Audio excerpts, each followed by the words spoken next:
মধ্যপ্রাচ্যে নতুন করে হামলার ৫০তম ধাপ শুরু করেছে ইরান। এবারের হামলা আগের চেয়ে আরও ভয়াবহ হবে বলে হুঁশিয়ারি করেছে ইরানের ইসলামিক রেভলিউশনারি গার্ড কোর। তারা জানিয়েছে মধ্যপ্রাচ্য জুড়ে যুক্তরাষ্ট্রের ঘাঁটিগুলো লক্ষ্য করে বড় ধরনের অভিযান পরিচালনা করা হচ্ছে। এই ঘটনাকে ঐতিহাসিক বলছে IRGC। ইরানের ফার্স্ট নিউজ এজেন্সির প্রতিবেদনে এই বড় মাপের হামলার বিস্তারিত জানানো হয়েছে।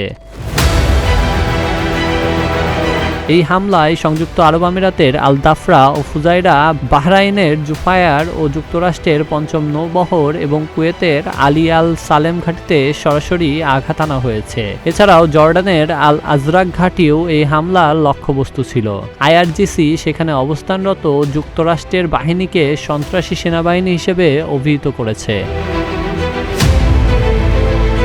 হামলার তালিকায় আরও ছিল এই অঞ্চলের আগাম সতর্কীকরণ রাডার সিস্টেম। ইরান দাবি করেছেন এই সিস্টেমগুলো জায়নিস্ট শাসন বা ইসরায়েলকে সুরক্ষা প্রদানের ক্ষেত্রে গুরুত্বপূর্ণ ভূমিকা পালন করছিল। এই ব্যাপক অভিযানের মাধ্যমে মধ্যপ্রাচ্যে যুক্তরাষ্ট্রের সামরিক উপস্থিতিকে সরাসরি চ্যালেঞ্জ জানালো ইরান, যা এই অঞ্চলের নিরাপত্তা পরিস্থিতিতে তৈরি করেছে নতুন উত্তেজনা।